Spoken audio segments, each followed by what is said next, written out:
Pemilihan Gubernur Sulawesi Selatan dan pemilihan Wali Kota Makassar tinggal berbilang bulan. Tahapan pendaftaran pasangan calon baru saja berlalu. Pihak KPU selanjutnya melakukan penetapan pasangan calon pada hari Minggu 22 September 2024. Kampanye pemilihan Gubernur Sulawesi Selatan sendiri akan dimulai pada tanggal 25 September 2024 hingga 23 November 2024 mendatang.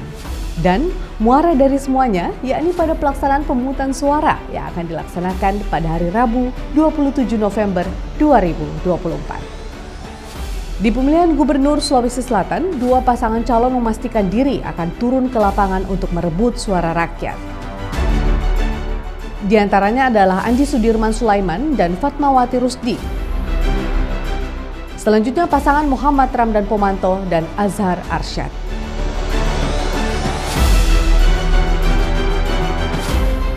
Sementara di Pilwali Makassar, 4 pasangan calon telah memenuhi syarat dukungan partai untuk mengadu nasib berebut kursi wali kota dan wakil wali kota Makassar. Pasangan pertama adalah Munafri Arifuddin dan Alia Mustika Ilham.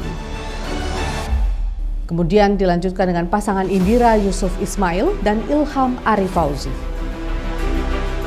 Pasangan nomor urut 3 ada Andi Seto Gadista Asapa dan Reski Mulfiati Lutfi.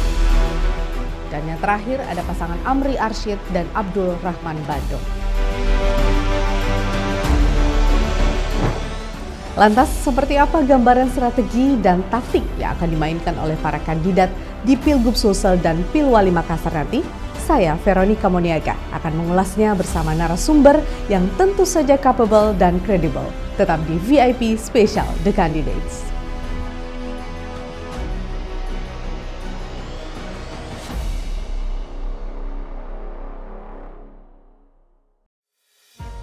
Sebagai seorang akademisi, sosok profesor yang satu ini dikenal dengan analisanya yang tajam, namun tetap dengan balutan kearifan seorang cendekia.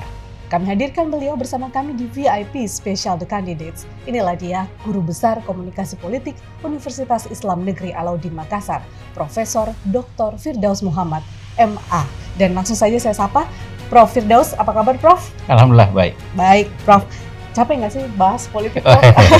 Sama kami masih mau ya, Prof, kita bahas. Dinamis, iya.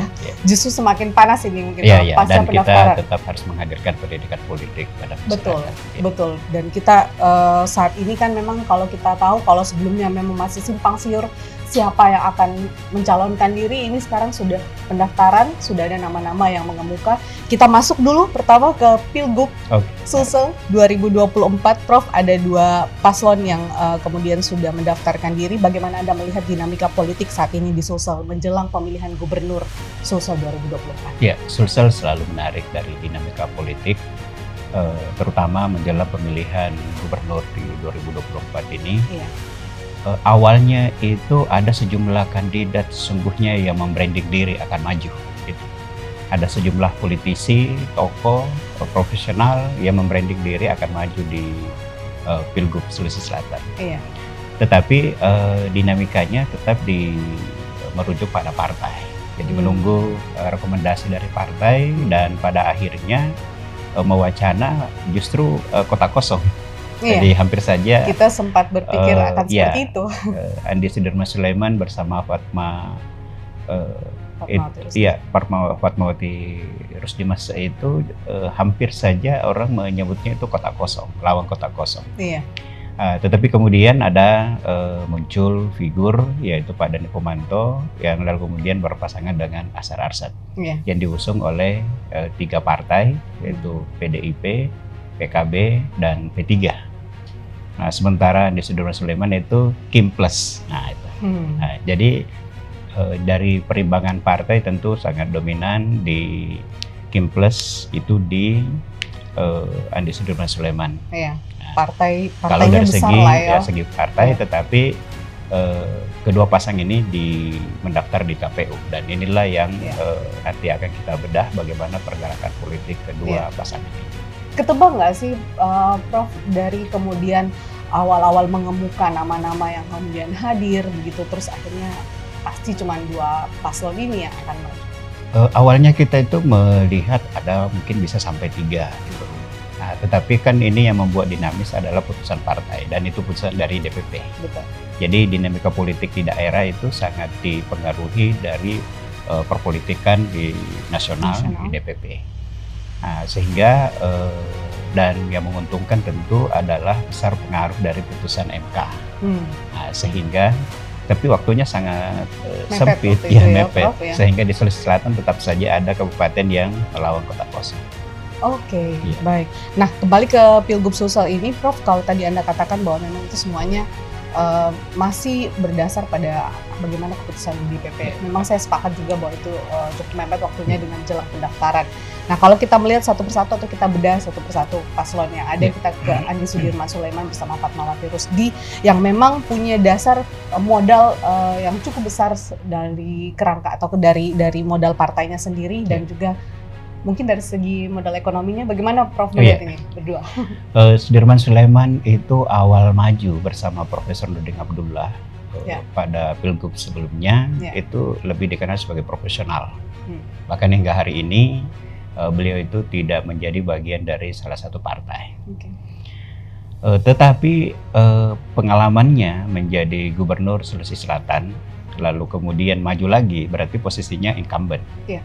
Nah, tentu ada keuntungan bagi incumbent karena dari segi popularitas dikenal oleh masyarakat, lalu kemudian masyarakat sudah bisa merasakan bagaimana kerja program-program yang tertutupkan itu mempengaruhi. Nah, tetapi tinggal masyarakat menilai apakah memilih sesuai dengan apa yang telah ditorehkan selama ini selama menjadi gubernur atau ingin suasana baru. Itu sangat tergantung pada psikologi masyarakat yang nanti akan memilih. Tapi faktor itu dua-dua merujuk kepada Andi Sudirman Sulaiman. Ya, jadi itu kalau Sudirman Sulaiman kekuatannya di situ bahwa beliau di posisi sebagai incumbent sehingga sudah sangat dikenal oleh masyarakat. Nah, yang kedua pasangannya yang menarik itu adalah Fatmawati Rusdi Mas. Beliau adalah sosok politisi. Pernah maju sebagai calon bupati di Sidrap, lalu kemudian maju sebagai wakil wali kota mendampingi Dani Pomanto, dan itu terpilih. Dan catatan sejarah politik di Makassar, beliau adalah perempuan pertama yang berhasil menjadi wakil wali kota di kota Makassar. Artinya beliau punya pengalaman di legislatif dan eksekutif. Jadi posisi kemarin sebelum setelah dari Senayan, lalu kemudian maju sebagai wakil bupati atau wakil wali kota Makassar, tentu beliau juga punya basis. Nah, jadi setelah wakil wali kota belum berakhir periodenya, beliau maju sebagai anggota legislatif dan terpilih.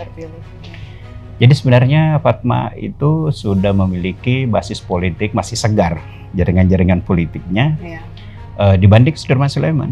Berarti yang lebih berpengaruh dalam pasangan ini adalah Fatmawati Rusdi kan? Tentu masing-masing ada kekuatan yang dimiliki.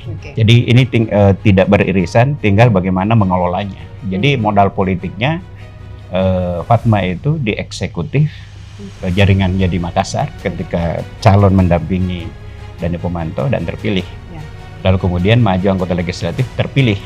Nah, tinggal sekarang bagaimana ketika maju di pemilihan gubernur mendampingi Andi Sudirman Sulaiman, bagaimana mengelola kekuatan yang dimiliki itu. Sehingga masing-masing punya pengalaman di eksekutif, di pemerintahan.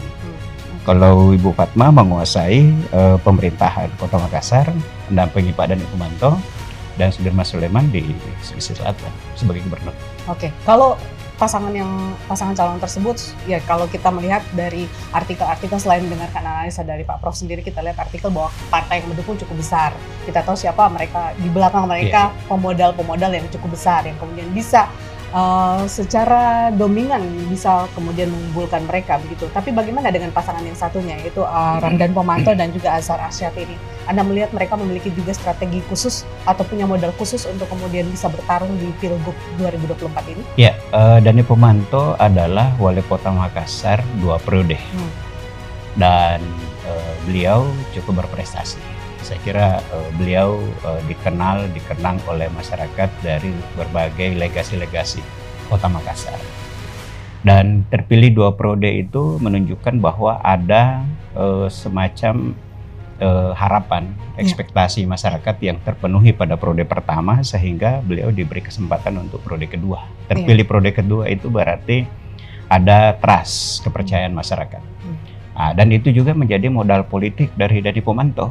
Dan ini diuntungkan karena berkelanjutan dari wali kota, masih wali kota aktif, lalu kemudian maju sebagai calon gubernur.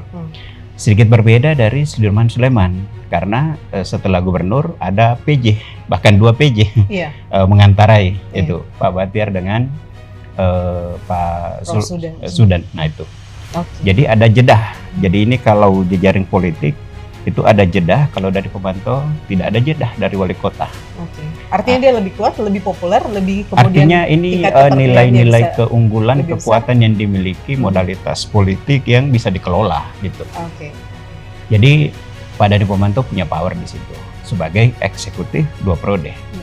Nah, sementara Ashar Arsyad itu adalah ketua partai. Ya, satu-satunya ketua partai dari 2 pasang ini, 4 figur ini. Ashar itu adalah politisi ulung. Sudah berapa periode menjadi ketua DPW PKB dan menjadi anggota DPRD Sulawesi Selatan terpilih.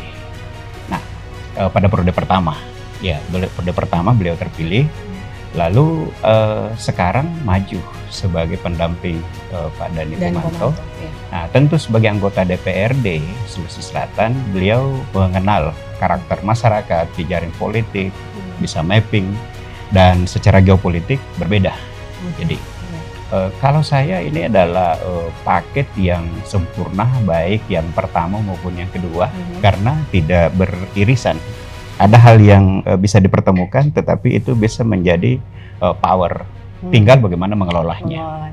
Tapi kalau dibandingkan dengan kemudian latar belakang dari kedua paslon tersebut, bagaimana Anda membandingkan strategi yang akan mereka gunakan pada saat bertarung di Pilgub Sulsel 2024 ini? Ya, saya justru melihat dari modal tadi itu, pergerakan. Jadi dari kemampuannya baik yang di legislatif maupun yang di eksekutif, tinggal itu nanti bagaimana mereka memaksimalkan power politik yang mereka miliki. Jadi itu tinggal cara bagaimana mengelolanya. Tadi Anda terus mengatakan mengelola itu, tapi artinya bahwa dengan suara masyarakat di Sulsel ini sendiri, mereka akan lebih condong kemana sih, Pak Prof? Mereka akan lebih condong ke orang yang memiliki modal besar atau orang yang memiliki nama besar sampai di akar rumput begitu dan memiliki pemilih militan? Masyarakat itu kita sulit memprediksi ya, tidak bisa kita kadangkala kita menganggap bahwa ini sudah memilih kandidat ini dengan alasan ini. Tapi ternyata juga tidak. Bahkan kita punya pengalaman di Makassar, itu malah kadang pernah kota kosong menang. Gitu. Iya, betul. Sementara kota kosong di Goa, pemilihnya itu sampai nggak salah 90% waktu Pak Adnan periode kedua.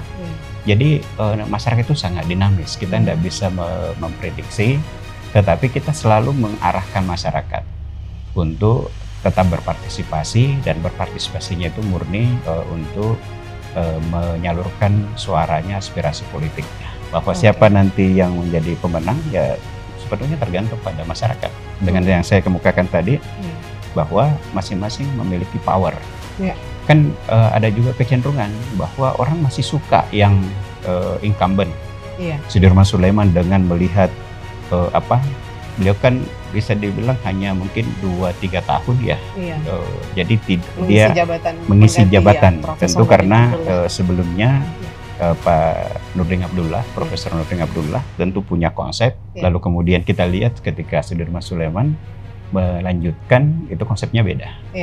Nah, boleh jadi masyarakat memilih dengan alasan itu.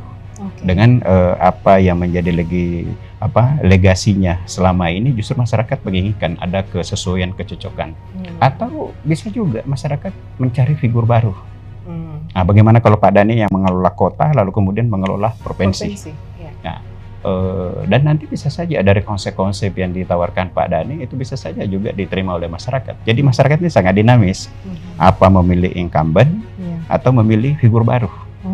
Jadi peluang menang itu saya kira sama saja, tinggal karena tadi nih masing-masing sudah punya kekuatan. Bagaimana mereka mengelolanya. Sekali lagi saya menyebut mengelolanya itu karena sudah punya power, punya modal. Tinggal bagaimana mengolah. Sama agar saja kalau bisa diterima masyarakat begitu ya. Prof, ya. Jadi sama saja orang sudah punya modal. Pengusaha punya modal, tetapi ada yang untung, ada yang rugi, itu tergantung bagaimana manajemen dan branding politiknya. Betul. Baik, kalau dalam konteks politik lokal kita bicara soal isu-isu ini, Prof. Isu-isu apa saja yang kira-kira berpengaruh kemudian dan menentukan dalam kampanye para calon atau para paslon gubernur ini? Ya, itu harus di mapping, dipetakan oleh kandidat. Karena setiap daerah tidak sama, apalagi pilgub ini ya.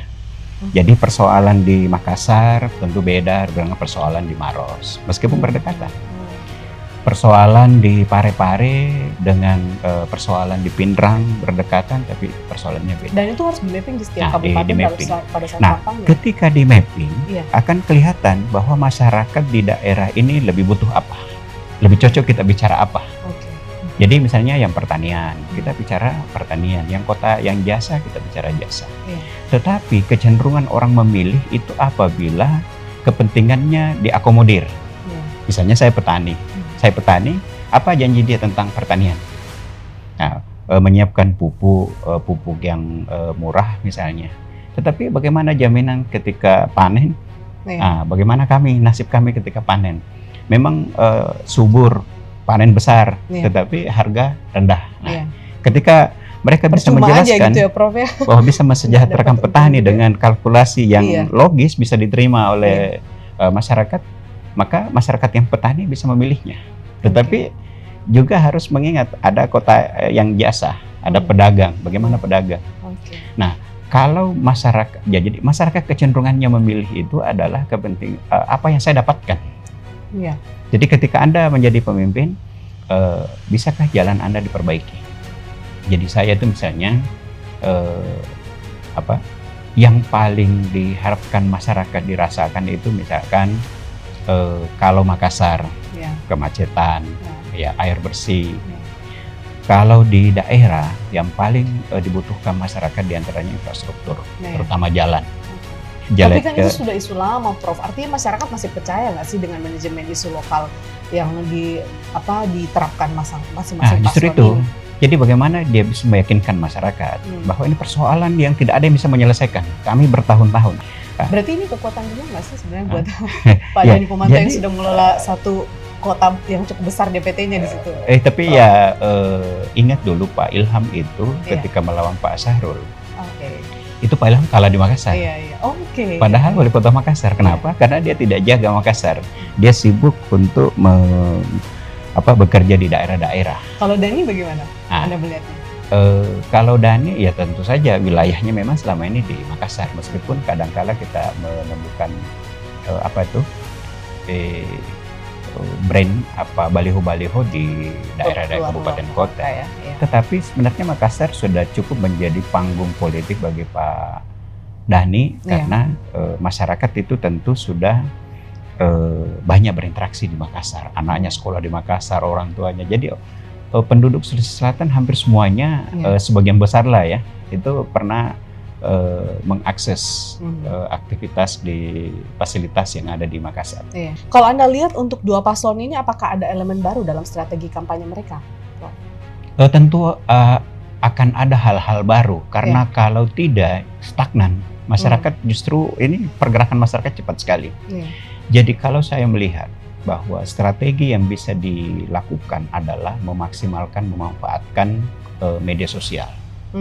Membuat konten-konten politik dengan gaya yang sesuai dengan masyarakat. Kita lihat konten kreator, bagaimana masyarakat mengakses itu. Jadi siapa tahu kita membuat konsep, tapi pesannya tidak sampai pada masyarakat. Nah, sementara masyarakat mengakses di mana? Masyarakat tidak lagi banyak mengakses baliho di pinggir jalan, meskipun itu dibutuhkan. Seperti kayak sudah lagu lama begitu. Iya, orang hanya lihat saja, oh ini calon. Itu juga tidak boleh ditinggalkan. tetapi tidak signifikan pengaruhnya dibanding menggunakan media sosial. Oke. Dulu media massa yang menjadi ruang orang memanggungkan diri, Iya. tetapi sekarang tidak cukup hanya dengan itu, tapi melalui media sosial. Iya. Nah, hadir di media sosial pun itu harus ada konten yang menggelitik. Iya. Supaya menjadi perhatian, atensi dari masyarakat. Iya. Jadi tidak selamanya ketika sudah di-share di media sosial, itu nanti kita lihat berapa orang yang nonton. Dan ingat, di algoritma itu bisa mengkalkulasi, wah ini viral karena sekian banyak orang yang nonton. Iya. Ingat bahwa orang yang mengakses tidak semuanya mengapresiasi positif. Oke, Ya, jadi banyak itu sekali tidak kan berarti komentar-komentar. menjadi sebuah indikator gitu ya, Prof ya? Jadi kadang-kadang kita sudah meng-upload sesuatu, oh ternyata yang Bangga muncul gitu adalah ada yang oke. komentar-komentar. Kita lihat saja Baik. perilaku netizen itu lebih banyak Iya. mengkritisi. Iya. Makanya di sini seorang kandidat itu harus hati-hati di dalam menjual isu dan pemanfaatan media sosial. Iya. Makanya sebenarnya yang paling utama itu adalah personal branding. Oke. Ya, personal branding, pencitraan diri seorang paslon. Tapi sudah terlambat nggak sih, Prof? Oh kalau enggak, kemudian melakukan itu di saat sekarang? ini kan intens ya, Iya. berinteraksi dengan masyarakat. Ini masyarakat sudah punya pemahaman awal, Oke. gitu. Nah, tinggal nanti mau mencocokkan ketika misalnya kampanye. Ternyata ketika kampanye, perilakunya gitu. Iya. Ada orang mau diajak foto, mau diajak selfie gitu, Iya, tiba-tiba kok kayak cuek gitu. Oke. Pak selfie dulu gitu, tiba-tiba jalan aja. Iya. Itu malah bisa viral. Jadi dia udah capek-capek hadir di suatu acara, Iya. tetapi kemudian tidak bernilai, bahkan negatif Tidak hasilnya, berinteraksi juga ya. karena masyarakat tadi ada yang selfie. Nah, sementara kita kan kadang-kadang buru-buru, kita kadang-kala kecapean. Nah, ini berat sekali. Berarti harus aware dimanapun, Oh Prof. betul. Jelang Jadi, pemilihan ini.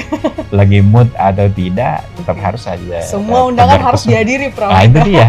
Ketika tidak dihadiri undangannya, lebih baik Oke. kita tidak mengiyakan, lebih baik kita tiba-tiba menghadiri suatu acara surprise daripada Iya. kita tidak acara disiapkan justru tidak hadir. Tidak hadir. lebih Tetapi mengecewakan. jangan juga mau bikin surprise menghadiri suatu acara, Iya. lalu kemudian tidak dijamin ada penerimaan di situ. Bisa saja Oh, orang malah oke. cuek. Kadang-kadang Iya, ada. Dan itu justru bikin drop ya sebenarnya, Prof. Makanya Secara ini harus elektabilitas. ada pendampingan dari konsultan politik. Oke.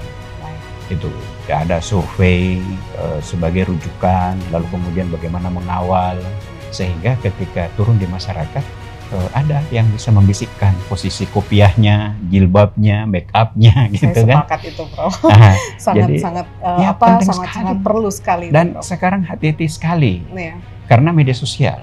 Oke, baik, Prof. Ruangan kampanyenya sebenarnya lahannya lebih luas, Prof. Cuman harus lebih tricky aja mainnya. Ya. Kita lanjut di segmen berikutnya, Oke, Prof. Kita akan bahas tentang Pilwalkot juga yang Oke, akan sip. dilaksanakan bersamaan nanti dengan Pilgub Sulsel 2024. Tetaplah bersama kami di VIP Special The Candidates.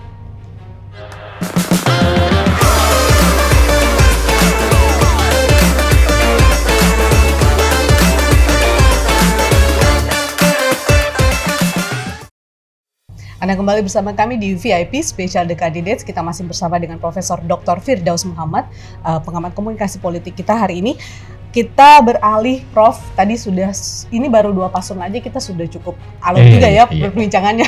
Apalagi yang 4 pasang calon ini, Prof, di Pilwalkot Makassar 2024. Ini ada 4 pasangan calon yang secara resmi telah mendaftar. Saya tidak sangka juga, kiranya 3 aja, Prof. Ternyata tiba-tiba ada pasangan 4, baru ya. yang kemudian masuk juga begitu. Pertanyaan pertama saya di segmen ini adalah seberapa besar kemudian pengaruh figur ataupun juga tokoh kunci masyarakat yang mendukung kampanye para paslon ini. Kita tahu semua paslon ini dengan nama-nama yang cukup populer itu, Prof, dan latar belakangnya ada tokoh-tokoh besar yang berada di belakangnya begitu. Paling utama dalam komunikasi politik Ya. itu adalah bagaimana membangun popularitas. Karena dari popularitas melahirkan elektabilitas. Ya. Artinya tidak mungkin orang tinggi elektabilitasnya kalau dia tidak populer. Nah, popularitas itu adalah lebih pada figur. Ya. Ya. Jadi tokoh-tokoh yang dari semua pasangan ini itu figur itu menjadi hal yang utama gitu. Iya. Nah, jadi bagaimana membranding, lalu kemudian power, kekuatan yang dimiliki diolah sedemikian rupa sehingga bisa orang yang tadinya tidak terlalu dikenal tetapi mampu mengemas diri, membranding diri, membangun citra diri sehingga popularitasnya mempengaruhi elektabilitasnya. Artinya saya kenal, kan nanti semua pasangan, 4 pasang, itu semua kan pasti dikenal, diperkenalkan.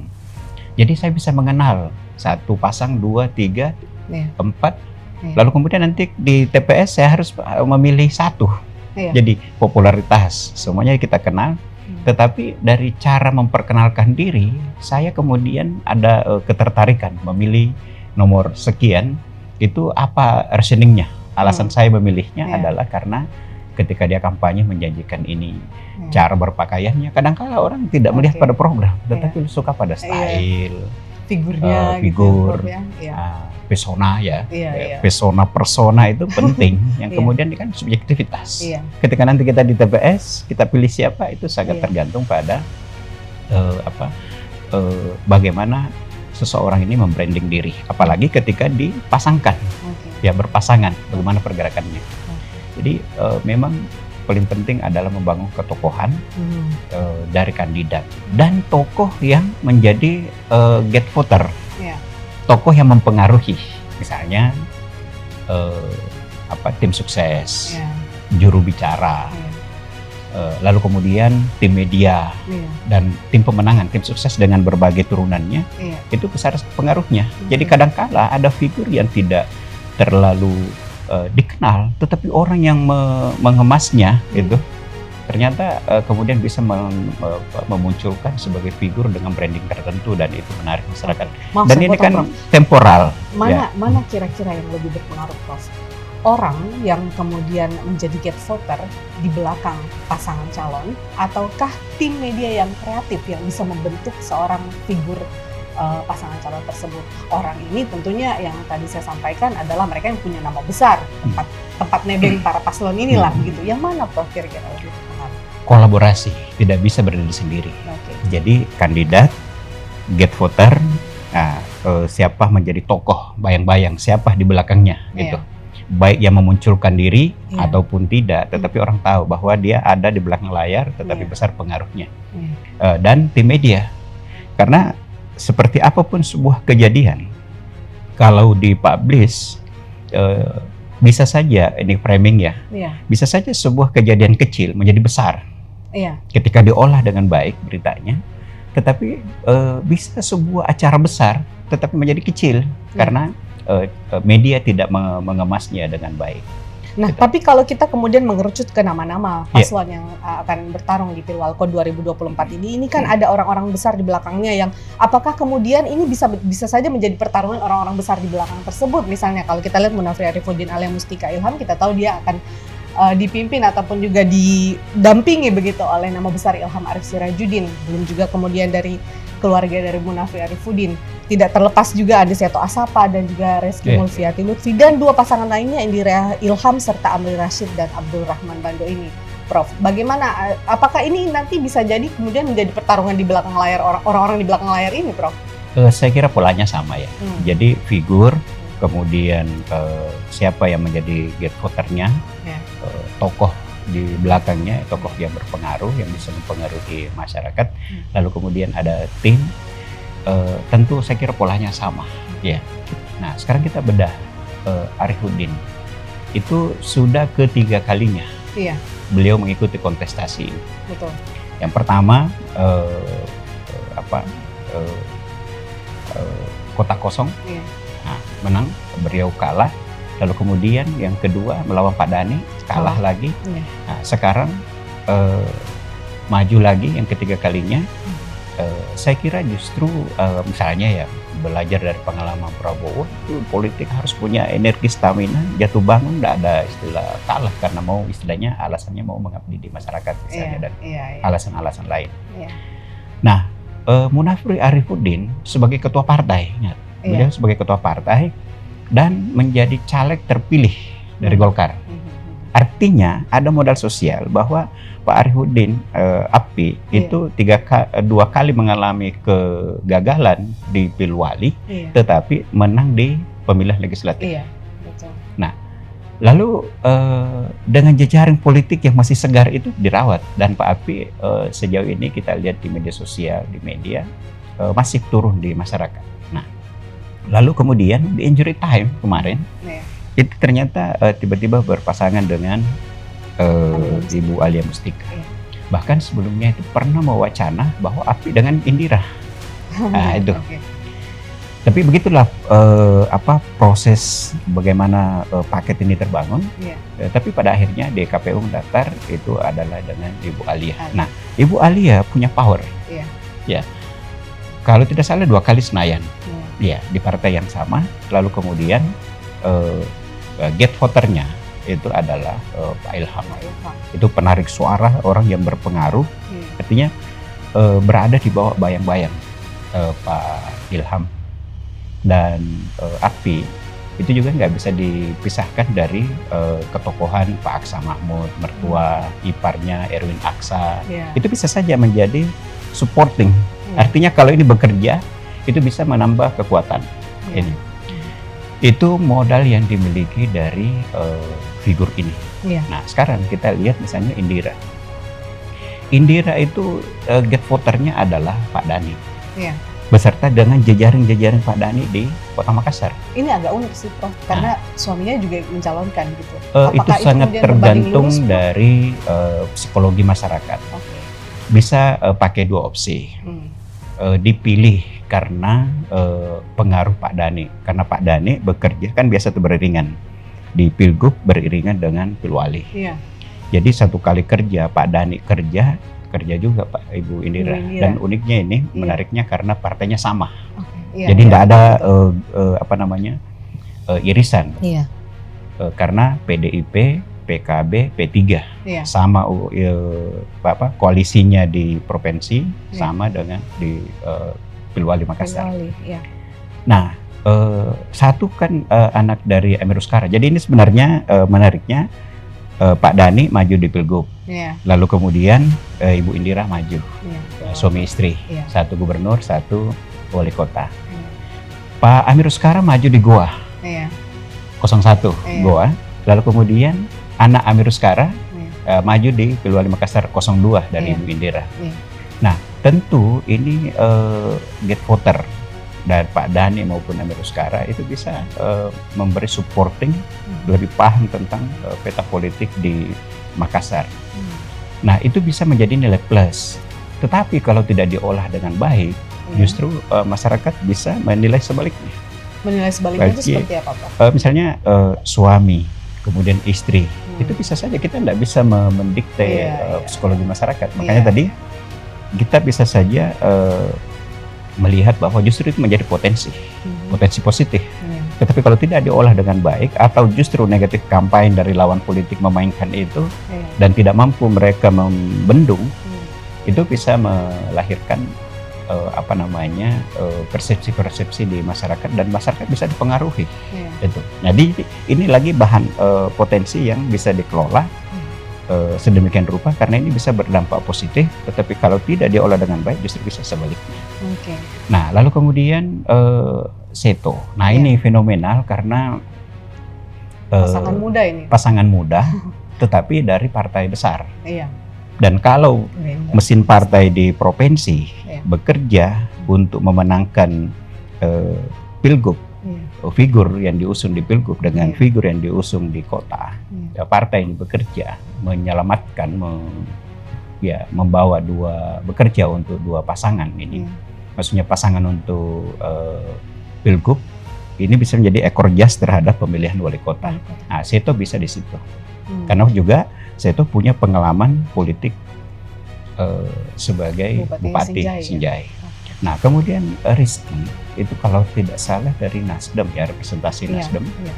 Nah, itu tentu ada ayahnya, itu kan. Lalu kemudian Pak Lutfi kalau tidak salah yang dari Wakil Bupati Sopeng.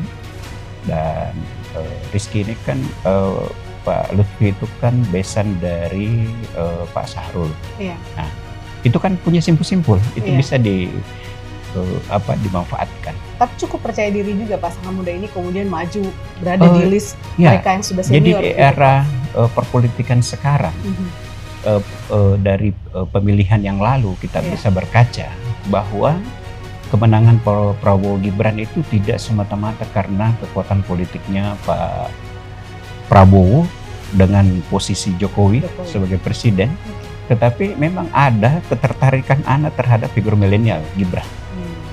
Jadi tidak semata-mata kemenangan, artinya ada kontribusi dari kemenangan Prabowo Gibran, itu faktor dari Gibran sebagai anak muda. Ya, karena pemilih muda itu kalau yang lalu itu sampai 50% plus. Artinya kalau kita bisa mengelola pemilih milenial ini, itu potensi menang lebih tinggi kalau mampu diolah. Nah, sekarang representasi anak muda. Apakah anak-anak muda milenial itu memilih anak milenial? Bagaimana? Bagaimana mereka supaya yang milenial ini dipilih oleh milenial? Nah, itu. Lalu kemudian pasangan yang PKS. Iya, Amri Pak Rashid, Amri Abdul dan Rahman. Ini kehadiran mereka ini apakah sebenarnya bisa kan sebelumnya 3 pasangan yang mengemuka ini, Prof. Sudah mereka petakan bagaimana kemudian perolehan suara mereka. Tiba-tiba ada satu pasangan yang ikut mendaftar juga pada pendaftaran kemarin. Apakah itu kemudian membuyarkan pemetaan para pasangan calon? Mereka mampu untuk melakukan itu atau bagaimana Anda melihat kehadiran mereka? Ya tentu dengan kehadiran pasangan keempat di injury time, itu mengubah peta. Nggak bisa dipungkiri. Nah tentu karena dia membangun kekuatan sendiri. Jadi misalnya ada Bu Meti di situ. Nah, dikenal sebagai caleg dari PKS dan melenggang ke Senayan, tentu punya pengaruh, khususnya di Makassar. Nah, lalu kemudian Pak Rahman Bando itu adalah orang yang punya pengalaman di pemerintahan. Lalu kemudian pernah maju di pemilihan oleh Kota Makassar sebagai 02 dari Pak Munafri Arifudin. Baik, Prof, ini kan merupakan calon-calon yang tadi kita sudah bahas, kita sudah bedah, dan ada salah satu dari mereka itu atau dari pasangan tersebut yang memang didukung oleh partai besar seperti yang Anda singgung tadi soal Seto Reski. Tapi berbicara soal dukungan dari partai besar ini seringkali berarti kita harus berkompromi dengan sejumlah partai politik ini, apalagi mereka partai besar begitu. Nah, apakah ini bisa juga mengganggu atau mengurangi fleksibilitas pasangan calon nantinya mengambil keputusan atau pada akhirnya merealisasikan semua visi misi mereka ke depannya? Iya, sebagai sebuah tim besar itu harus berkolaborasi. Jadi ibarat mesin mekanik ya, sistem mekanik. Ketika ini bergerak semua. Tapi kalau misalnya ada satu unsur yang tidak bergerak, itu bisa menjadi macet.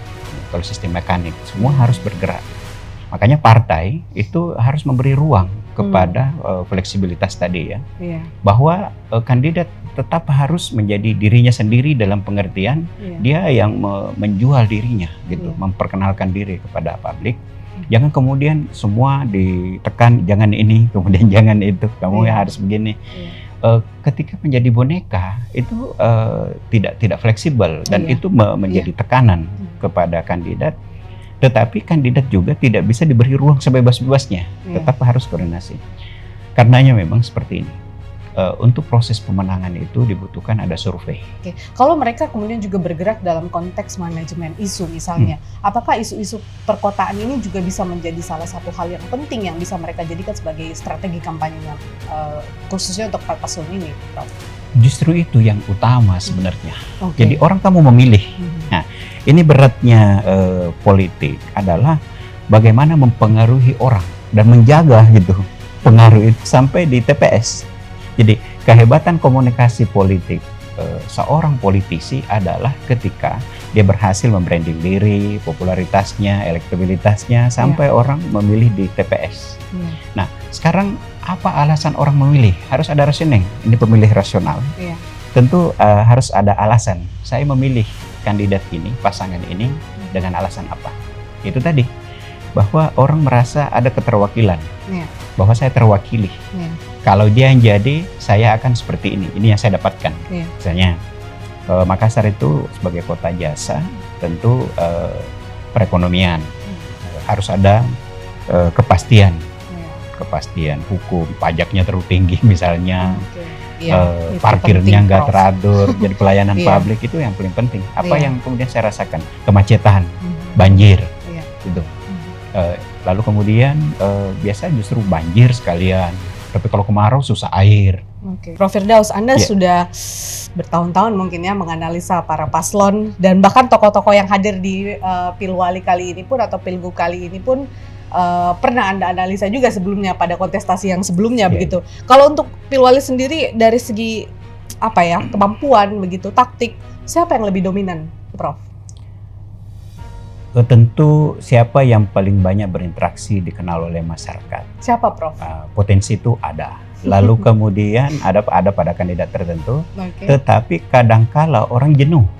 Oke. Ya, saya terlalu sering melihat seseorang lalu kemudian menjadi saya tidak Iya. tertarik, lalu Iya. kemudian ditawarkan yang baru. Baik, Prof. Artinya jangan kemudian merasa bahwa saya sudah berada di titik ini, saya kemudian bisa terpilih dan punya tingkat Dan keterpilihan. itu menjaga staminanya yang berat. Oke. Jadi politik itu kadang ada, taruhlah misalnya caleg, dari awal dia sudah berinvestasi, hadir di sejumlah acara-acara. Iya. Tapi di injury time, tiba-tiba dia sudah kelelahan, Hmm. amunisinya sudah kurang, lalu kemudian pergerakan lawan semakin masif.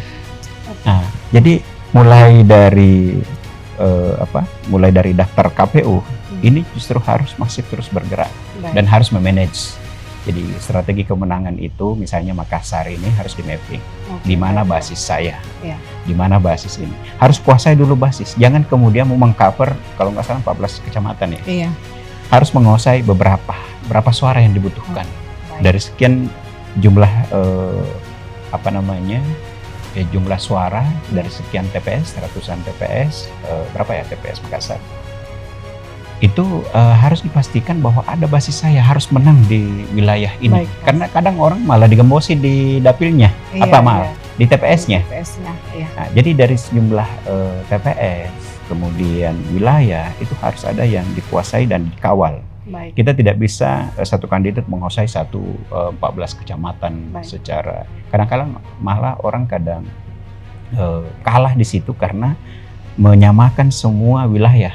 Iya. Ada wilayah yang harus dikunjungi sekali saja. Ada wilayah yang harus istilahnya dikunjungi setiap bulan. Ini tergantung dengan karakter masyarakatnya lah begitu ya, Ya, Prof. jadi dan Baik. ini juga tergantung pada kita pengalaman dari Pak Ilham. Pak Ilham 10 tahun di Makassar. Iya. Kenapa bisa kalah gitu di Makassar? Iya. Karena mungkin tidak menjaga gawang, tidak ada Iya. gatekeeper yang menjadikan Pak Ilham harus Pak Ilham turun ke daerah karena Baik. merasa daerahnya Baik. harus dikawal. Ternyata jebol di Makassar. Pak Sarul malah menang di Makassar. Baik, Pak Prof, Nah, ini memang menarik kalau bicara soal ini. Masih ada kurang lebih 2-3 bulan dalam menuju pemilihan tersebut, November ya, Prof. Kita masih akan membahas tentang peluang para kandidat ini karena ada faktor lain, Prof. Bukan cuma elektabilitas dan popularitas, ada kemampuan ekonominya, ada kemudian juga bagaimana mereka merawat akar rumputnya dan lain-lain. Kita bahas di segmen Oke. berikutnya. Pemirsa tetaplah bersama kami di VIP Spesial The Candidates.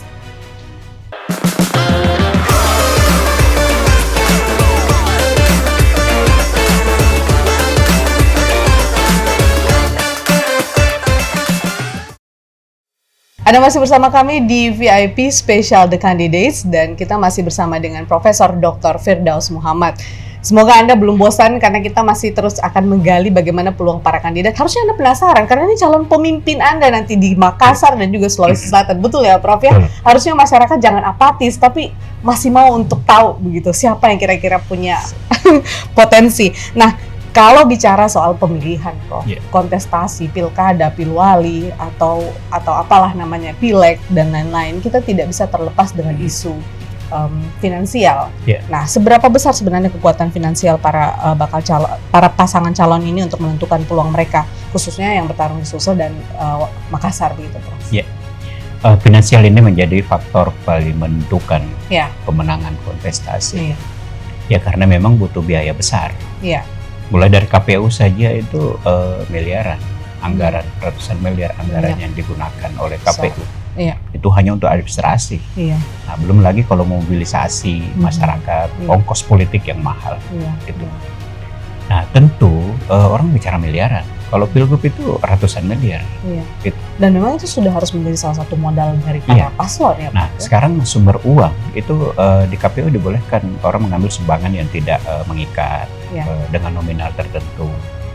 Jadi orang menggunakan uangnya sendiri, patungan dengan pasangannya. Lalu kemudian ada donatur-donatur. Iya. Nah, tinggal bagaimana mengelola keuangan.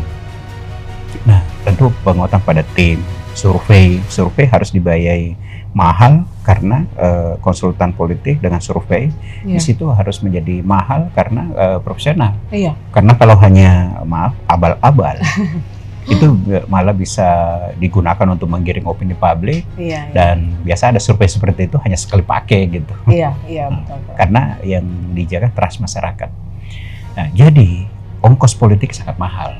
Karena mulai dari partai, pengusung, lalu kemudian mobilisasi orang, lalu kemudian lembaga survei, tim sukses, itu harus semua berjejaring dan di masyarakat kita tuh harus punya posko-posko. Jadi kalau mau maju politik itu harus punya duit gitu ya, Prof? Pastinya gitu. Jadi ada kualitas dan orang menyebut ada integritas dan juga biasa orang memplesetkan isi tas. Ya, Prof, ya. Tapi kan ini kita bahas dalam kerangka pembiayaan ya, Prof. Pelaksanaan pilkada ini sendiri gitu. Jadi semua butuh biaya. Nah, kadangkala masyarakat terpengaruh dari harta kekayaan dari kandidat. Nah, ini media sudah mulai mempublish dan itu harus dipublish. Berapa uang yang dimiliki pasangan ini di detail satu persatu. Tapi itu memang benar kan, Prof? Itu realistis seperti itu memang kondisinya? Harus dilaporkan. Ya, harta kekayaan yang dimiliki pejabat publik itu harus dilaporkan. Nah, ditahu uangnya berapa. Setidaknya pada saat awal akan menjabat, nanti kan tetap diikuti uangnya ada peningkatan, berapa peningkatannya, kadang-kadang signifikan sekali. Atau justru kadang ada juga yang menurun. Jadi sebetulnya seperti Sudirman Sulaiman itu pernah saya lihat angkanya tahun ini 3 perbandingan, tahun pertama sekian miliar, tahun kedua anggaplah begitu menurun. Ada penurunan angka, meskipun di tahun berikutnya angkanya lebih tinggi lagi dibanding 2 angka sebelumnya. Tetapi apakah pelaporan ini murni sudah sesuai, itu sangat tergantung pada yang bersangkutan, tetapi itu kan ada yang menghitungnya. Nah, masyarakat kan yang terpengaruh dari situ. Jadi kalau ada kandidat yang kemudian dikenal tajir, kaya gitu, kadang-kadang pengaruh. Pengaruhnya seperti apa, Prof? Maksudnya adalah, wah ini orang kaya, nasam ini menang ini, begitu apa gimana, Prof? Bisa secara negatif ya. Negatifnya itu ketika orang mengharapkan. Ketika Anda kaya, saya dekat kepada Anda, supaya apa? Supaya saya dapat cipratan dari itu. Karena kalau Anda hanya kaya, kemudian saya tidak dapat apa-apa, ya itu bisa saya tidak itu saya anggap negatif gitu. Tapi positifnya adalah bahwa ketika seorang kandidat memiliki kekayaan yang sudah bisa sampai 7 turunan lah misalnya, harga kekayaannya sudah miliaran, itu kemudian orang bisa berasumsi secara positif bahwa dia tidak lagi mengejar kekayaan. Dia tidak itu kelihatan kemewahannya, kekayaannya meninggi. Karena dia berapa sih gaji gubernur? Berapa gaji wali kota? Nah, kadang-kadang ada orang yang justru menggunakan gajinya untuk dibantu ke masyarakat. Nah, artinya orang menganggap bahwa kalau Anda sudah kaya, itu setidaknya Anda masih ada harapan Anda tidak korupsi gitu. Tapi itu asumsi, lagi-lagi harus dibuktikan oleh kandidat.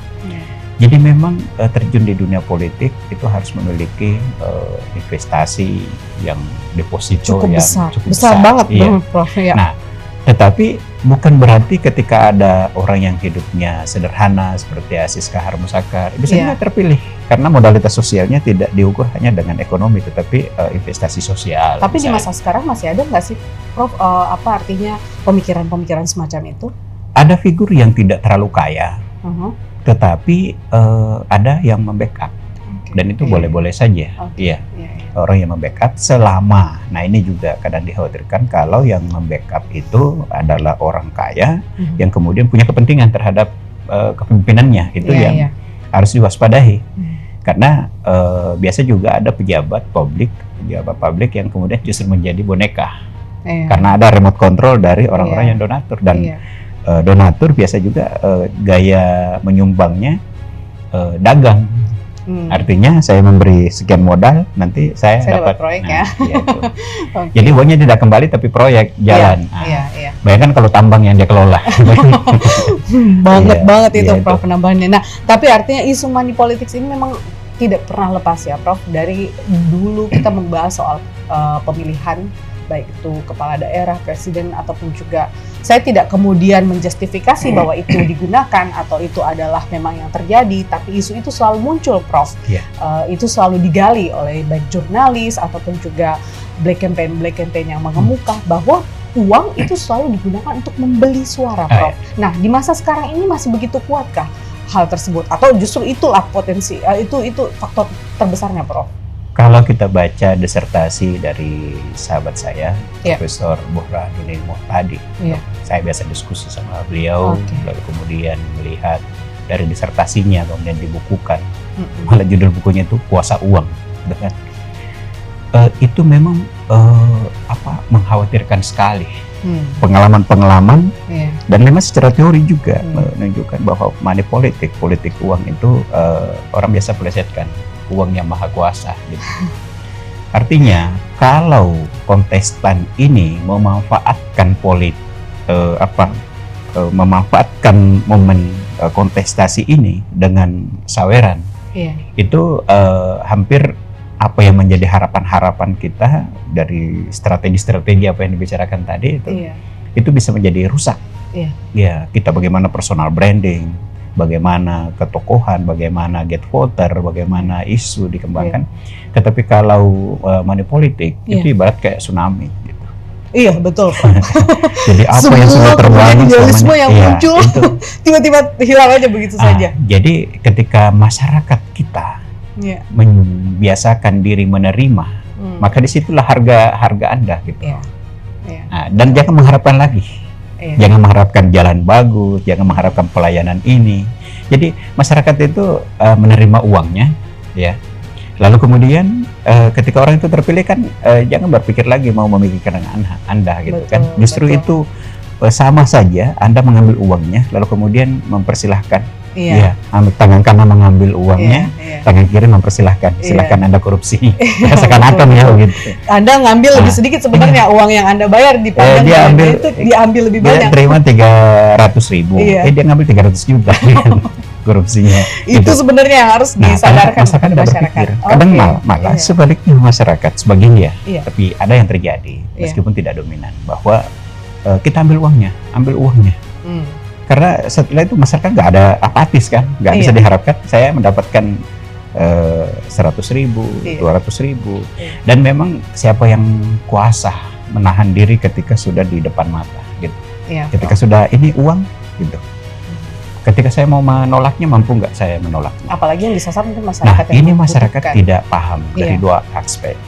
Kalau dari Majelis Ulama Indonesia sudah mengkategorikan itu sebagai sogokan, rasi wa murtasi. Penyogok yang memberi dan menerima itu finnar, neraka. Karena logikanya jual beli suara. Jadi orang itu ngasih uang, apa harapannya? Uang, apa? Suara. Jadi kasih uang, suara.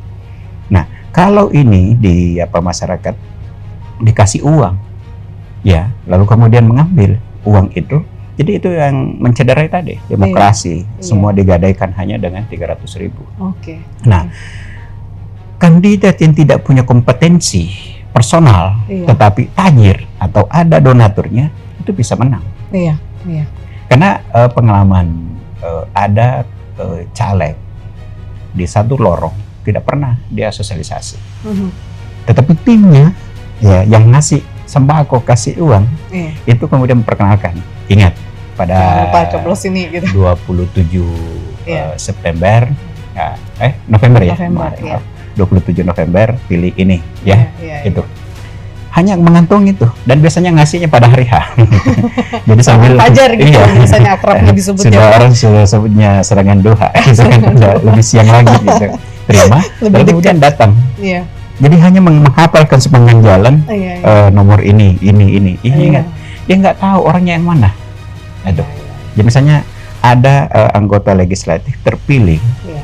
tanpa orang mengenal siapa dia, nggak ada popularitasnya, tapi Iya. elektabilitasnya tinggi karena Iya. faktor uang. Iya. Nah, inilah titik krusial yang bisa mematikan demokrasi. Jadi kalau money politik masif, sama saja kita itu mengusung keranda demokrasi. Jadi jangan bicara demokrasi kalau money politik masif. masih. Karena itu tadi, betapa murahnya suara masyarakat hanya dengan ratusan ribu, lalu Iya. kemudian yang menang adalah Iya. peraih suara terbanyak kan. Iya. Tetapi suara yang diperoleh dari hasil beli gitu, Iya. membeli suara, Iya. dan itu pertanyaannya apakah dia memikirkan negara? Iya. Ya, dia hanya memikirkan apa yang saya ambil, berapa yang saya keluarkan. Oke. Jadi dua faktor. Pertama, pemberi. Bisakah kandidat itu tidak mengiming-iming masyarakat dengan uang? Iya. Karena kalau kita ini udah lapar, Iya. kita ini anak butuh uang sekolah, Iya. saya butuh 300.000, tiba-tiba bapak datang menawarkan 300.000. Iya. Atau saya hanya butuh 100.000, butuh sekali uang 100.000. Iya. Tiba-tiba bapak datang bawa 300.000. Iya. Maka ya hilang idealisme. Curang itu ya, Prof, ya, Pasti sebenarnya. gitu. Nah, itu Memanfaatkan bentuk kelemahan orang kemudian untuk memilih. ya, jadi itu psikologi. Jadi ketika orang dikasih daya kalau saya nggak minta, tetapi kalau dikasih, bisakah saya tolak? Iya. Itu Tapi bisa. begini, Prof, bisa juga kan kayak begini, kalau mereka adalah pemilih militan misalnya, pemilih yang loyal, saya ambil duitnya, saya tetap milih yang saya senangi. Itu nggak militan, pragmatis. Pragmatis. Begitu ya, Prof. Iya. Tapi kalau mereka kemudian, ya artinya kalau militan berarti mungkin jangan terima duitnya juga gitu, Ya, Prof. lebih militan biasanya kita lihat ideologis gitu, maksudnya Iya. saya memilih dia pure karena saya Oke. melihat bahwa dia orang baik, orang Oke. yang kompeten, yang bisa memimpin dibanding dengan yang lain. Potensi pemilih militan di daerah kita sendiri banyak nggak sih, Prof? Kalau dikalkulasi bagi saya itu lebih banyak yang tergolong militan dalam pengertian murni memilih. Iya, oke. Karena baik, kalau baik. Anda mau ngasih uang jutaan orang, Iya, iya. berapa uang Anda? Gitu. Iya. Kalau semua disawer 300.000, 500.000 misalnya, Iya, berapa yang Anda bisa kasih? Pasti itu sampai triliunan itu. iya. Kalau memang ada kemudian yang punya kemampuan seperti itu, Prof, artinya menghalalkan apapun demi keterpilihannya dia.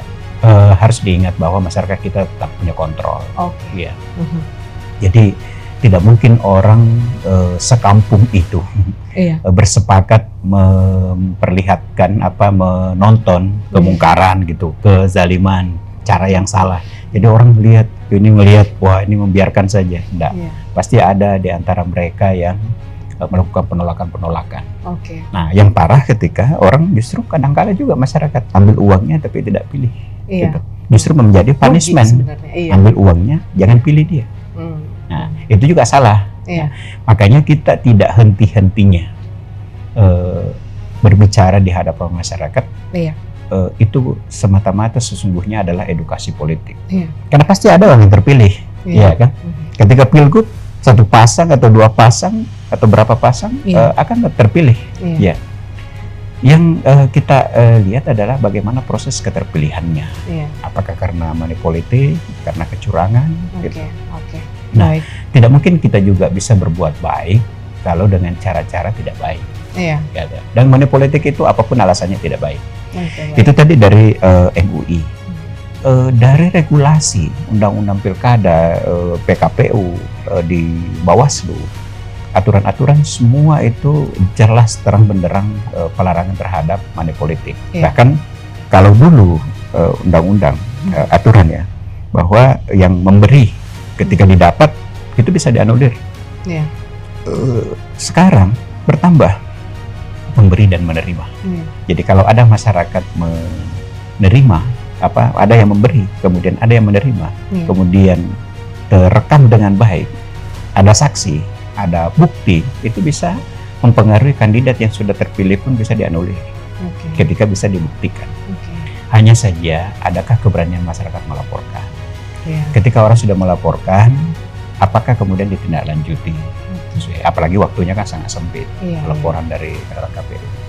Tetapi kita tidak pernah putus asa Iya. bahwa boleh saja orang menggunakan segala macam cara, tetapi masyarakat tetap punya hati nurani. Jadi masyarakat tidak bisa sesungguhnya terbelih secara keseluruhan. Hanya berapa persen yang Anda bisa pengaruhi dengan money politik. Iya. Iya. Jadi Tapi, tetap cara untuk merawat, artinya kemudian paslon-paslon ini saya yakin mereka punya pemilih-pemilih idealis yang Iya. mengagungkan mereka dan ingin memilih mereka. Untuk merawat itu, Prof, kemudian agar terhindar dari ajakan menerima money politik begitu. Ya, memang berat. Itu di situ hal yang berat. Bagaimana menjaga suara, Iya. ya, menjaga basis. Iya. Ketika kecenderungan misalnya masyarakat tertentu di basis tertentu itu pragmatis, Iya, tiba-tiba kita punya loyalis di situ. Iya. Bayangkan saja kalau keluarga kita bergeser, gitu. Iya. Bayangkan saja kalau kerabat kita sudah terang benderang ke orang lain. Iya. Nah, tetapi itulah dinamika. Tetapi saya tetap meyakini bahwa sesungguhnya ada orang-orang yang pemimpin itu tidak semua orang bisa menjadi pemimpin. Ya, orang memang memiliki kemampuan memimpin. Jadi kalau hanya dia dimenangkan karena money politik, belum tentu dia bisa memimpin dengan baik. Makanya untuk menjadi orang baik juga menempuh cara-cara baik. Menjadi pemimpin yang baik harus dengan cara-cara yang baik. Biasa juga begini, Prof. Saya bukan sok paham ini, Prof, ya. Tapi kemudian mungkin yang paling mudah digoda dengan adanya money politics ini adalah mereka-mereka yang merupakan swing voters misalnya atau undecided voters begitu. Bagaimana sebenarnya paslon-paslon ini bisa mengelola, bisa mengambil suara mereka, Prof? Jadi biasanya cara kerja money politik itu berdasarkan survei juga. Jadi ini militan, ini sudah pasti milih.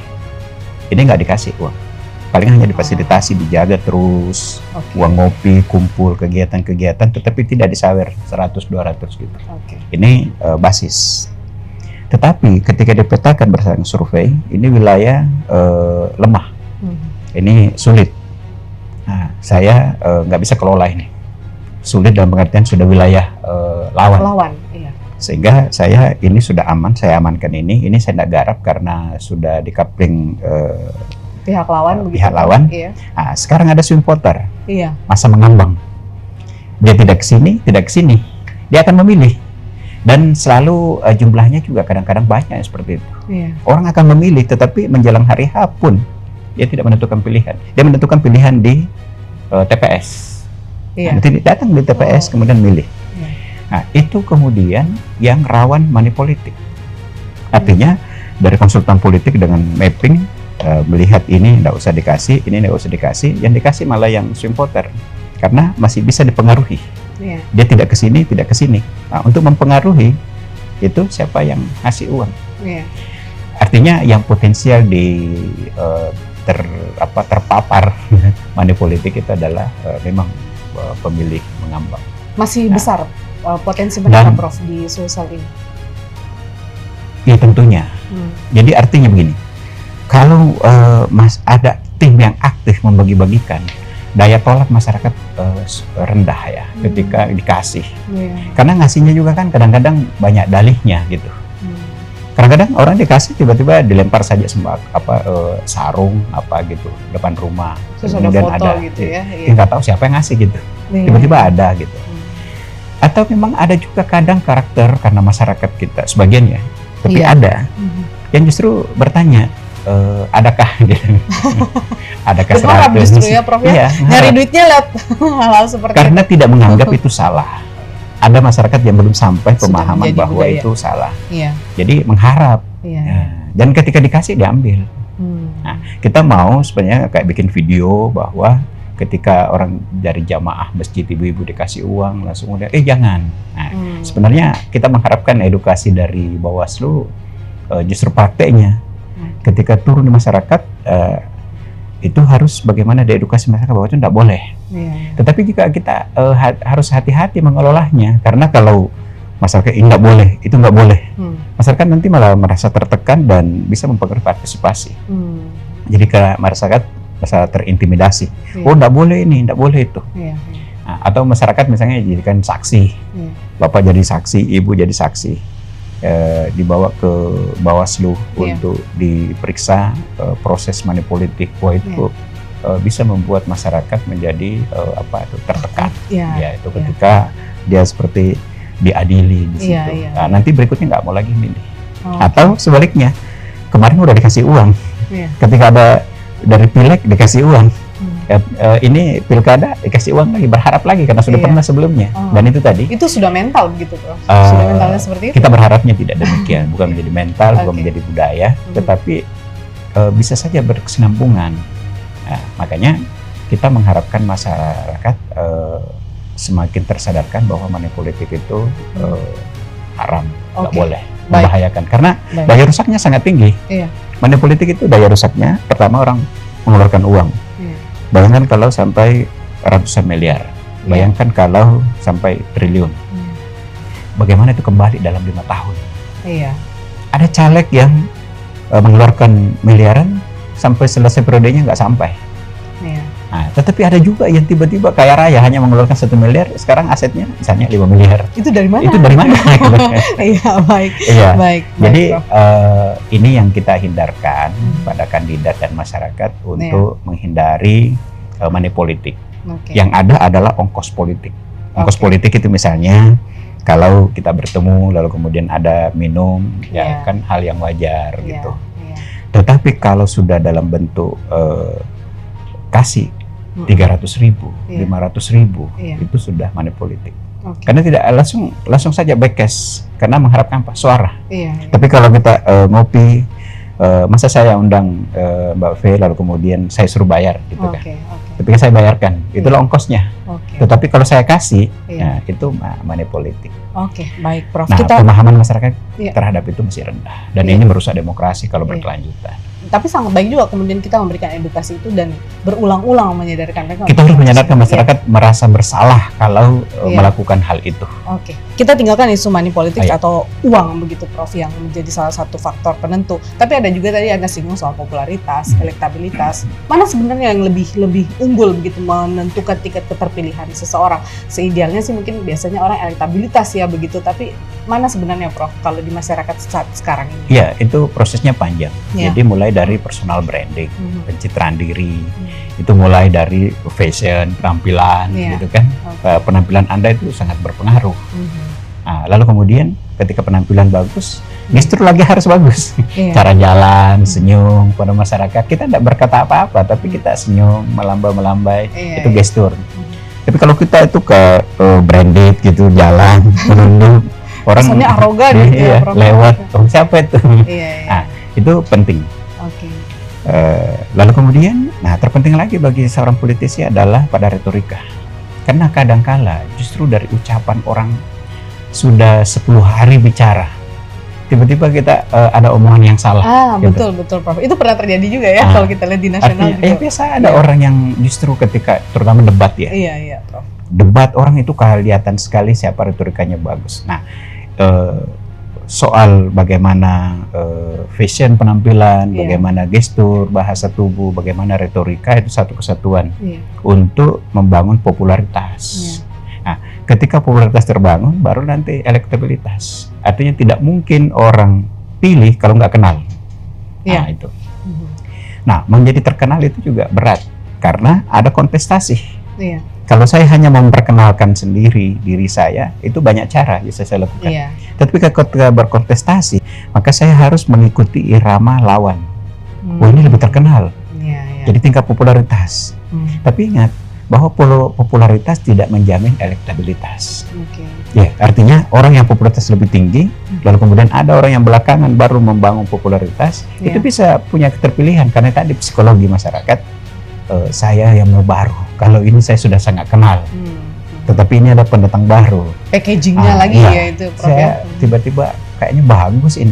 Iya. Itu karena saya belum terlalu mengenal dia. Akhirnya saya pilih. Kalau ini saya sudah terlalu kenal, misalnya. Iya, iya. Atau wah itu saya belum kenal. Saya ini kalau ini saya sudah kenal luar Masa dalamnya. pasti Itu. ini, Prof. Nah, Ya. Jadi psikologi masyarakat itu juga fluktuatif. Kita tidak bisa bahwa kemarin saya sudah bantu dia. Iya. Makanya kalau politisi itu tidak kuat mental, itu baperan. Itu nggak bisa Iya, karena benar. bisa nyata-nyata Mhm. keluarga kita nggak milih kita. Iya, Gitu. iya. Jadi memang ini politik itu adalah sebuah seni, ya, seni memimpin, seni mengelola karena kontestasi. Jadi bangun popularitas untuk menaikkan elektabilitas. Artinya kalau ada survei tentang popularitas, elektabilitas, kemudian mengurutkan nama-nama tersebut, seberapa besar kemudian mempengaruhi kemenangan para paslon? Jadi survei itu adalah lembaga yang bekerja untuk merekam kecenderungan masyarakat. Iya. Jadi ketika ini surveinya kandidat ini lebih tinggi dibanding yang lain, berdasarkan survei. Tetapi kompetensi atau kepercayaan, kompetensi yang dimiliki lembaga survei beda-beda, sehingga kepercayaan orang terhadap lembaga survei juga berbeda. Makanya kandidat kadang-kadang menyandingkan lebih dari satu survei. Kadang ada survei internal, ada survei profesional, ada survei nasional malah. Supaya bisa. Malah kadang hasilnya beda, tapi digitnya sedikit. Kemudian dianalisa dari 3 survei pembanding, baru ditentukan ini tingkat elektabilitasnya berapa persen, popularitasnya berapa persen. Bahkan nanti bisa di-mapping berdasarkan survei itu bahwa kita ini punya kekuatan di wilayah ini, kelemahan di wilayah ini. Makanya saya katakan itu bisa saja digunakan untuk money politik ketika melihat digit berdasarkan survei tinggal sedikit. Lalu kemudian bagaimana menaikkan suara? Nah itu bisa pakai money politik meskipun itu tidak dibenarkan.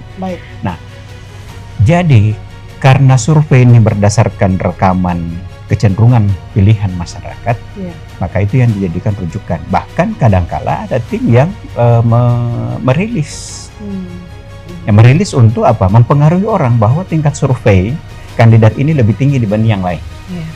Jadi orang biasa kadang menonjolkan surveinya untuk mempengaruhi orang bahwa ternyata dia lebih tinggi, supaya orang bilang, ya udah itu aja kita pilih karena dia udah tinggi.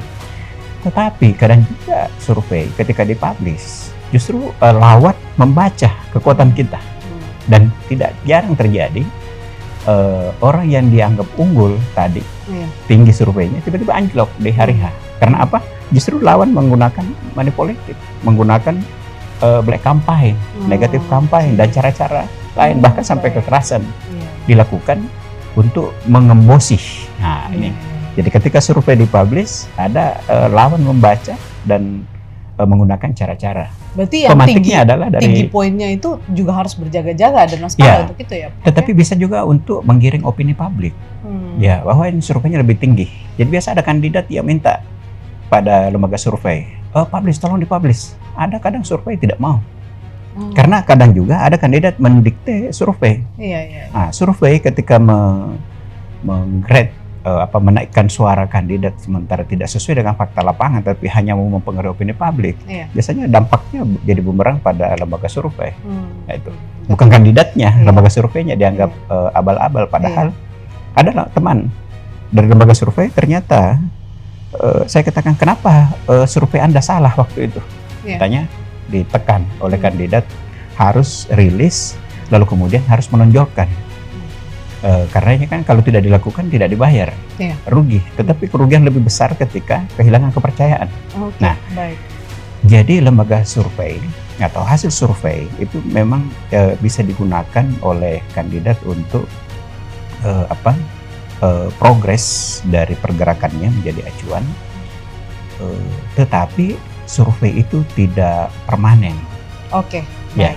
Jadi survei kan selalu tuh pertanyaan. Harus dijaga juga sebenarnya, Prof ya. Kalau pemilihan hari ini, Anda pilih siapa? Pasangan 1 atau pasangan 2? Minggu depan, bulan depan ketika disurvei lagi, ternyata sudah bergeser.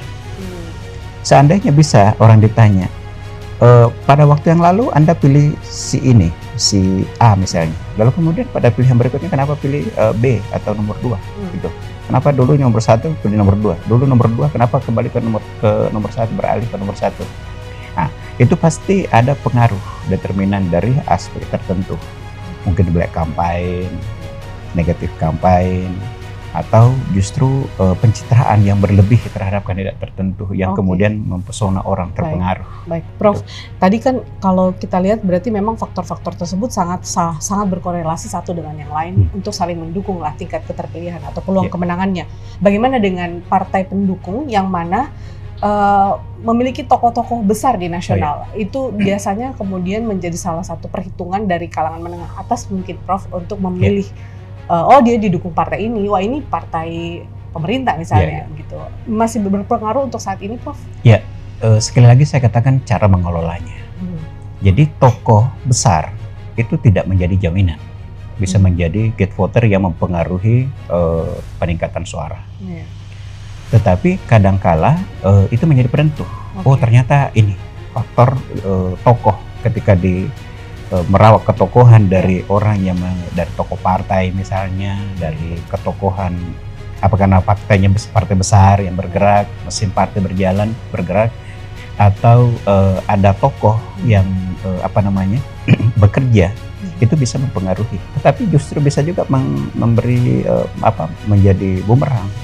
Itu. Oh ternyata kalau misalnya siapa? Kalau tokoh itu memang branded, ya tokoh itu memang punya nama besar dan punya trust di masyarakat, itu bisa mempengaruhi positif. Tetapi kita tidak jamin bahwa ternyata ada pandangan lain masyarakat terhadap figur itu. Jadi ketika disandingkan bahwa oh ternyata dia keluarga dengan ini, oh ternyata dia anaknya ini, itu bisa mempengaruhi negatif, tapi bisa juga mempengaruhi positif. Ketika tadinya saya nggak tahu ini siapa ini, oh ternyata anaknya ini, ternyata jejaringnya di sini, kekuatannya di mana. Jadi lagi-lagi dalam politik itu bagaimana mengelola potensi. Kalau ada yang kurang, itu bisa sekali dieliminir. Nggak usah ini karena hanya mempengaruhi. Ini jangan digunakan ini. Kalau ini yang kita gunakan. Karena apa? Ini bisa menaikkan suara. Kalau ini hanya membuat stagnan. Jadi bisa saja ada orang yang istilahnya disembunyikan, nggak dilibatkan karena dianggap bukan momen yang tepat untuk memasang orang ini. Justru menjadi sentimen negatif bisa, terhadap pasangan tersebut. Jadi kadang orang ada misalnya kebaruan ya. Ini benar-benar baru, ini produk baru. Ada rasa ingin tahu siapa ini. Tapi ketika dilihat, oh ini barang baru. Tapi sebenarnya dia masih produk dari ini. Jadi misalnya ada barang baru, wih penasaran kita ini barang baru. Ini apa? Tapi ketika disebut bahwa ini adalah bagian dari anak perusahaan ini, oh ternyata saya sudah blacklist misalnya produk tertentu, ternyata ada hubungannya, mempengaruhi. Nah, begitu juga dalam politik, tidak selalu tokoh dari partai tertentu atau tokoh yang dikaitkan dengan kandidat tertentu itu selalu membawa dampak positif. Sangat tergantung pada ketokohan orang itu. Paslon-paslon tersebut. Ada orang yang sangat terkenal, tetapi orang sudah mulai tidak bersimpati misalnya, atau tetap orang menghargai, tapi bukan dia lagi gitu. Jadi ada dinamika. Jadi tidak bisa kita mengatakan bahwa pengaruh faktor ini. Kadang-kadang kita terjebak di situ ketika membranding bapaknya, keluarganya, mertuanya, ternyata tidak mempengaruhi positif, justru mempengaruhi negatif. Nah, lagi-lagi ini kerja survei itu yang harus diperbaiki, dan itu tadi survei tidak permanen. Kadang-kala sekarang pilihannya ini, berikutnya nanti berubah lagi. Dan survei itulah yang merekam bahwa ternyata suara ini stagnan, oh ternyata ada peningkatan, oh ternyata justru ada penurunan. Baik Prof, ini pertanyaan terakhir saya nih Prof. Jadi kira-kira pasangan calon seperti apa ini yang dibutuhkan Sumsel ataupun juga Makassar, atau nomor urut berapa misalnya Prof sebetulnya? yang mana sebenarnya yang paling dibutuhkan ini Prof untuk saat ini? Jawabannya siapa yang bisa memenuhi keinginan masyarakat. Keinginan masyarakat itu kan terlalu justru itu makanya harus di mapping. Jadi siapa yang bisa mengambil hati masyarakat melalui programnya, dan dia punya kepercayaan, trust dari masyarakat tentang dia, bahwa saya percaya. Ketika dia menjanjikan ini, saya akan melakukan ini, kemudian orang percaya bahwa saya percaya Anda bisa. Itu yang bisa menjadi mempengaruhi keterpilihan. Yang petahana berarti Prof, bukan? Belum tentu juga. Petahana tidak menjadi jaminan. Pendatang baru juga tidak menjadi jaminan. Lagi-lagi harus survei melihat kecenderungan masyarakat. Lalu kemudian bagaimana mempengaruhi masyarakat. Dan intinya ini kontestasi. Sudah dideklarasikan dari awal bahwa harus mewujudkan pilkada damai, pilgub yang damai. Ini kontestasi, jangan kemudian merenggangkan masyarakat. Biar masyarakat berdinamika, berpartisipasi, dan saya kira dengan sendirinya akan lahir pemimpin yang terbaik untuk masyarakat. Dan paling kita harapkan pemimpin siapapun nanti itu bisa terjamin dari masyarakat bahwa trust dari pemimpin itu terjaga ketika terpilih, ternyata dia sesuai dengan apa yang dijanjikan. Oke, baik Prof. Ini sangat menarik sekali sebenarnya ulasan Anda. Memang beda ya kalau kita ngobrol sama akademisi itu tertata dengan baik dan berhati-hati, tapi ini juga bisa mengedukasi masyarakat. Kita berharap juga kita sebagai atau masyarakat atau pemirsa yang menyaksikan program ini kali ini bisa lebih cerdas, lebih banyak menganalisa kemudian siapa yang akan mereka pilih menjadi pimpinan mereka ke depan. Ya, terima kasih Prof. Firdaus sudah mau hadir bersama kami, memberikan analisanya, dan ini cukup tajam, cukup jelas, dan tentunya buat Anda pemirsa jangan lewatkan sejumlah episode kami yang lainnya yang akan mengulas mengenai bagaimana perjalanan pemilihan kepala daerah kita di 27 November 2024. Tetap bersama kami di VIP Special The Candidate. Sampai jumpa.